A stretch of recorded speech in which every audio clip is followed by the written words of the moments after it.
Hello friends, कैसे हैं आप लोग। फ्रेंड्स, आज इस वीडियो में बात करने वाले हैं जीएमएम फॉडलर लिमिटेड के बारे में। जीएमएम फॉडलर की बात करेंगे तो आज की डेट में देखिए तूफानी तेजी स्टॉक में बनती हुई दिखाई दे रही है। 17% से ज़्यादा स्टॉक हमें अप जाता हुआ दिखाई दिया है आज की डेट में ही। कंपनी के करंट प्राइस की बात करें तो 1578 रुपये के आसपास कंपनी का करंट प्राइस अब हमें पहुंचता हुआ दिखाई दे रहा है। पिछले कुछ दिनों की बात करें तो देखिए 5 दिन में कंपनी में 9 से 10% तक के पॉजिटिव रिटर्न्स यहाँ पर हमें देखने को मिल जाते हैं। 1 मंथ की बात की जाए तो 1 मंथ में 11% के पॉजिटिव रिटर्न्स स्टॉक में दिखाई देते हैं। 6 मंथ की बात करें तो 6 महीने के टाइम पीरियड पर अभी भी स्टॉक में आपको 5% के नेगेटिव रिटर्न्स दिखाई देंगे। 1 साल की बात की जाए तो 1 साल में 2% के यहाँ पर पॉजिटिव रिटर्न्स बनते हुए दिखाई दे रहे हैं। बात करें अगर 5 साल की तो 5 साल के टाइम पीरियड पर शानदार 573% के पॉजिटिव रिटर्न्स यहाँ पर हमें दिखाई दे रहे हैं। तो पिछले 1 साल में क्योंकि मार्केट में भी आप देखेंगे कि बहुत ज़्यादा उतार चढ़ाव हमें देखने को मिल रहा है, तो उसके कंपेरिजन में जीएमएम फॉडलर में भी फ्लैट रिटर्न्स दिखाई देते हैं। लेकिन जब हम बात करते हैं लॉन्गर पीरियड की तो 5 साल के टाइम पीरियड पर इसमें शानदार रिटर्न्स हमें देखने को मिल जाते हैं। अब बात करेंगे कि आज की डेट में ये जो 17% तक का उछाल देखने को मिल रहा है, इसके पीछे के असली रीज़न क्या है, और उसके बाद चार्ट के ऊपर चलेंगे और समझेंगे कि क्या अब इसमें खरीदारी बनती हुई दिखाई दे रही है। तो आज की डेट के जो 17% तक के उछाल हैं, इसका सबसे बड़ा रीज़न है कंपनी के क्वार्टरली नंबर्स आए हैं और वहाँ पर शानदार ग्रोथ वहाँ पर हमें देखने को मिल रही है।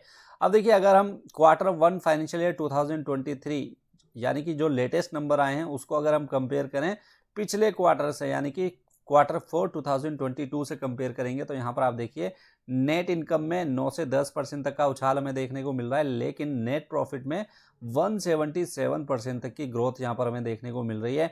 पिछले क्वार्टर में 16 करोड़ रुपए के आसपास का प्रॉफिट कंपनी ने पोस्ट किया था, जो बढ़कर अब 44 करोड़ होता हुआ दिखाई दे रहा है। इसी को अगर आप ईयर ऑन ईयर बेसिस पर भी कंपेयर करेंगे, यानी कि क्वार्टर 1 2003 को अगर हम कंपेयर करें क्वार्टर 1 2022 के साथ, यानी कि 1 साल पहले इसी क्वार्टर के साथ, तो यहाँ पर आप देखिए कि नेट इनकम बढ़कर अब यहाँ पर 767 करोड़ रुपए हो गई है। पिछले क्वार्टर में ये पिछले साल इसी क्वार्टर में 552 करोड़ रुपए थी, यानी कि 38 से लेकर 39% तक की ग्रोथ देखने को मिल रही है। साथ में नेट प्रॉफिट में भी आप देखिए कितना बड़ा जंप देखने को मिल रहा है। 2.5 करोड़ के आसपास का नेट प्रॉफिट था कंपनी का पिछले साल इसी क्वार्टर में, जो अब बढ़कर 44 करोड़ से ज़्यादा का पहुंचता हुआ यहाँ पर दिखाई दे रहा है। 1618% तक की ग्रोथ हमें नेट प्रॉफिट में देखने को मिल रही है और लगभग इतनी ही ग्रोथ आपको अर्निंग पर शेयर में भी यहाँ पर देखने को मिल जाएगी। तो इसी का रीज़न है कंपनी के क्वार्टरली नंबर्स बढ़िया हैं और इसी के चलते एक ही दिन में यहाँ पर 17% तक का उछाल स्टॉक में बनता हुआ दिखाई दे रहा है। क्वार्टरली बेसिस पर देख लिया, अब ईयरली बेसिस पर भी अगर आप चेक करेंगे तो पिछले 5 साल में, जैसे मैंने आपको बताया, 500% के रिटर्न्स इस कंपनी ने निकाल कर दिए हैं। उसका सबसे बड़ा रीज़न ये है कि पिछले 5 साल में लगातार कंपनी के रेवेन्यूज़ बढ़ते हुए दिखाई दे रहे हैं। 2018 में देखिए 405 करोड़ रुपए का रेवेन्यू था, 2019 में ये बढ़कर 502 करोड़ रुपए हुआ, 2020 में ये 591 करोड़ हुआ, 2021 में 1000 करोड़ के पार पहुंचा और 2022 में तो ये 2500 करोड़ के पार पहुंच गया। तो यहाँ पर आप देख रहे हैं कि रेवेन्यू पिछले 5 साल में शानदार तरीके से बढ़ रहा है। नेट प्रॉफिट में अगर आप देखेंगे 2018 में 42 करोड़ रुपए का नेट प्रॉफिट था, 2022 में ये बढ़कर 75 करोड़ रुपए होता हुआ दिखाई दे रहा है। लेकिन एक बात जो थोड़ी सी खटकती है वो है रेशियोज़। अगर आप देखेंगे नेट प्रॉफिट मार्जिन या फिर ग्रॉस प्रॉफिट मार्जिन देखेंगे, बहुत ही कम है। यहाँ पर ग्रॉस प्रॉफिट मार्जिन आपको 11% के आसपास का दिखाई देगा और नेट प्रॉफिट मार्जिन सिर्फ 2.96% का यहाँ पर हमें दिखाई दे रहा है। पिछले साल के कंपैरिजन में अगर आप करेंगे तो हर साल कंपनी के जो नेट प्रॉफिट मार्जिन है कम यहाँ पर होते हुए दिखाई दे रहे हैं। तो ये थोड़ा सा एक कंसर्न ज़रूर इस स्टॉक में बनता हुआ दिखाई दे रहा है। शेयर होल्डिंग पैटर्न की बात करें तो प्रमोटर्स के पास 54% के आसपास की हिस्सेदारी है। एफआईआईज़ की बात करें तो एफआईआईज़ के पास 11 से 12% की हिस्सेदारी। डीआईएस की बात करेंगे तो डीआईएस के पास 6% के आसपास की हिस्सेदारी है। और पब्लिक शेयर होल्डर्स की बात करेंगे तो पब्लिक शेयर होल्डर्स ने दबाकर पैसा इसमें लगा रखा है, लगभग 27% का। म्यूचुअल फंड्स की बात करें तो म्यूचुअल फंड्स की टोटल 8 स्कीम्स ने इसमें पैसा लगा रखा है, यहाँ पर आप चेक कर सकते हैं। और इनकी टोटल होल्डिंग अब 3.5% के आसपास की बैठती है। तो यहाँ पर हमने नंबर्स कंपनी के चेक किए हैं फ्रेंड्स। ईयरली बेसिस पर कंपनी के रेवेन्यू में शानदार ग्रोथ देखने को मिल रही है, लेकिन क्योंकि नेट प्रॉफिट मार्जिन थोड़ा सा कम है तो ये थोड़ा सा डाउटफुल इस कंपनी के लिए हो जाता है। अब चार्ट के ऊपर चेक करते हैं कि क्या कंपनी में खरीदारी बनती हुई दिखाई दे रही है और अगर ये कंपनी में हमें बढ़त देखने को मिलती है तो कौन से लेवल तक ये स्टॉक हमें जाता हुआ दिखाई दे सकता है।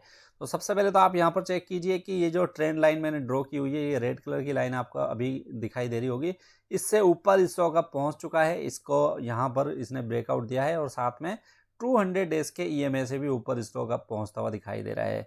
वॉल्यूम्स भी आप चेक कीजिए, यहाँ पर शानदार वॉल्यूम्स निकल कर सामने आ रहे हैं। पिछले कम से कम 7-8 महीने से बड़े वॉल्यूम्स ये आज की डेट में हमें दिखाई दे जाते हैं। तो बड़े वॉल्यूम के साथ बढ़िया उछाल देखने को मिल रहा है। ट्रेंड लाइन से ऊपर स्टॉक 200 डेज के ईएमए से भी ऊपर स्टॉक जाता हुआ दिखाई दे रहा है। बात करते हैं कि यहाँ से स्टॉक किन लेवल्स पर पहुँच सकता है। तो पहला जो टारगेट इसमें बनता हुआ दिखाई दे रहा है वो है 1700 रुपये का, क्योंकि जहाँ पर आप देख रहे हैं कि रिसेंटली इसने इन्हीं लेवल्स के आसपास से गिरावट दिखाई थी, तो ये इसके फर्स्ट टारगेट बनते हैं 1700 रुपये के। अगर इन लेवल्स को इसने ब्रेक कर दिया तो जो अगला टारगेट बनेगा वो बनता है फिर यहाँ पर 1775 के आसपास भी स्टॉक हमें आने वाले दिनों में पहुंचता हुआ दिखाई दे सकता है।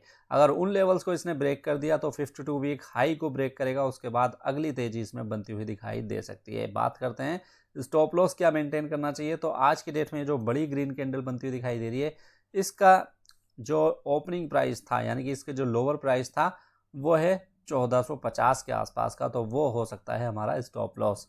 तो स्टॉप लॉस भी बड़ा है, लेकिन अगर इसमें तेज़ी बनी तो आने वाले दिनों में इसमें तेज़ी भी अच्छी खासी बनती हुई दिखाई दे सकती है। तो ये पूरा सिनेरियो जीएमएम फोर्डलर में बनता हुआ दिखाई दे रहा है। इस कंपनी के ऊपर आप नज़र रख सकते हैं। उम्मीद करता हूँ आपको ये वीडियो अच्छी लगी होगी। वीडियो अगर अच्छी लगी तो इसको लाइक करना मत भूलिएगा। चैनल पर नए आए हैं तो इसको सब्सक्राइब ज़रूर कीजिए, क्योंकि ऐसी इन्फॉर्मेशन हम आपके लिए डेली बेसिस पर लेकर आते रहते हैं। तो चलिए मिलते हैं नेक्स्ट वीडियो में, जब तक के लिए गुड बाय।